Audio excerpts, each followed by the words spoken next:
ডান হাতে খাবার গ্রহণের সময় প্রয়োজনে কি বাম হাতে পানি পান করা যাবে?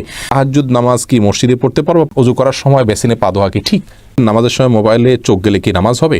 ব্যবসায় অনেক পিঁপড়া খাবার রাখতে পারছি না, পিঁপড়ার ওষুধ ব্যবহার করে কি পিঁপড়া মেরে ফেলা যাবে? কিবলার দিকে পা দিয়ে শোয়া যাবে কিনা? আমার শাশুড়ি আমার মেয়ের আকিকা কোরবানির সাথে দিয়ে দিয়েছে, এখন আমাদেরকে আবার দিতে হবে? মোহাম্মদ আরাফাত ইসলাম জানতেছেন, ডান হাতে খাবার গ্রহণের সময় প্রয়োজনে কি বাম হাতে পানি পান করা যাবে? প্রয়োজনে বলতে কি, ডান হাতে পানি পান করা উচিত, খাবার গ্রহণ করা উচিত। ইভেন আপনার খাবার খেলে আঙ্গুল চেটে তারপরে আপনি ডান হাতে ধরে খাবেন।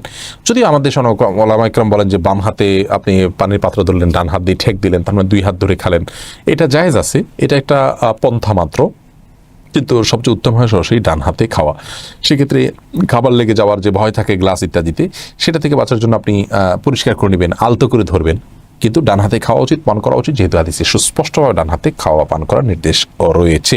রিমন খান জানতে চেয়েছেন, তাহাজ্জুদ নামাজ কি মসজিদে পড়তে পারবেন? যেখানে সেখানে পড়তে পারবেন, বাড়িতে পড়তে পারবেন, মসজিদে পড়তে পারবেন, কোনো অসুবিধা নেই। সেরাজাম মুনির নিশান আপনি জানতে চেয়েছেন, ওযু করার সময় বেসিনে পা ধোয়া কি ঠিক? নিজের বাসা বাড়িতে অসুবিধা নেই, করতে পারেন, তবে আপনার রিস্ক মুক্ত হওয়াটা আর বিষয়ে মাথা রাখতে হবে।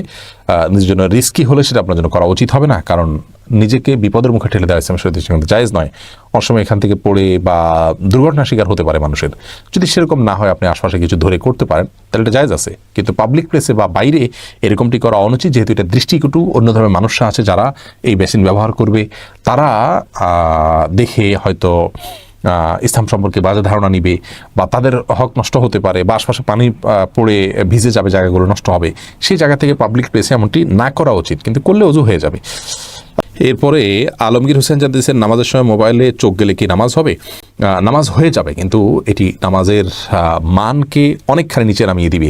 মোবাইল এর দিকে চোখ যাওয়া উচিত নয়, বরং নামাজের সময় সিজদার জায়গায় চোখ থাকা উচিত। নামাজের দিকে অন্যদিকে মন যেতে পারে, সেই বিষয়গুলোকে সরিয়ে ফেলা উচিত নামাজের আগেই। মোবাইলকে এমন জায়গায় রাখা উচিত নয়। নবী সাল্লাল্লাহু আলাইহি ওয়াসাল্লামকে একবার একটা কাপড় দেওয়া হলো নামাজ পড়ার জন্য, সেখানে কিছু চিত্র ইত্যাদি অঙ্কন করা ছিল, হয়তো গাছপালার চিত্র বা এরকম হালাল কোনো চিত্র ছিল। নামাজ পড়ে তিনি তারপরে বলেছেন, এই কাপড় সরাও, স্বচ্ছ বা ফ্রেশ কোনো কাপড় আনো, যাতে করে মনোযোগ নষ্ট না হয়। আল্লাহর সাথে কথোপকথনের সময় আপনার অন্যদিকে মনোযোগ দিলে, আপনি কারোর সাথে কথা বলছেন, সেখানে যদি আপনার অন্য দিকে মন থাকে, তাহলে সে যেরকম অভদ্রতা, অসৌজন্যতা, এটা মহান সৃষ্টিকর্তার সাথে কত বেশি অভদ্রতা এবং অসৌজন্যতা হবে সেটা বলাই বাহুল্য। তাবাসসুম তুবা আপনি জানতে চেয়েছেন, ব্যবসায় অনেক পিঁপড়া খাবার রাখতে পারছি না, পিঁপড়ার ওষুধ ব্যবহার করে কি পিঁপড়া মেরে ফেলা যাবে? হ্যাঁ, যাবে। যেই সমস্ত আপনার পোকা মাকড় ইত্যাদি আমাদের উপদ্রব করে, কষ্ট দেয়, তাদেরকে মেরে ফেলাটা ইসলামের দৃষ্টিকোণ থেকে জায়েজ আছে। ফারজানা সুলতান আপনি জানতেছেন, কিবলার দিকে পা দিয়ে শোয়া যাবে কিনা? কিবলার দিকে পা দিয়ে শোয়ার ব্যাপারে কোনো হাদিসে নিষেধাজ্ঞা সরাসরি নাই। তারপরও ওইদিকে কেবলা রয়েছে, সেই জায়গা থেকে, কেবলার প্রতি শ্রদ্ধার জায়গা থেকে কেউ যদি দিকে পা না দেন ভালো, কিন্তু এটাকে হারাম বলা বা নাজায়েজ বলা বা গুনাহের কারণ বলার কোনো সুযোগ নেই, যেহেতু কোন হাদিসে এই বিষয়ে কোনো নিষেধাজ্ঞা নেই। খাদিজা বিনতে ওমর আপনি জানতে চেয়েছেন, আমার শাশুড়ি আমার মেয়ের আকিকা কোরবানির সাথে দিয়ে দিয়েছে, এখন আমাদেরকে আবার দিতে হবে?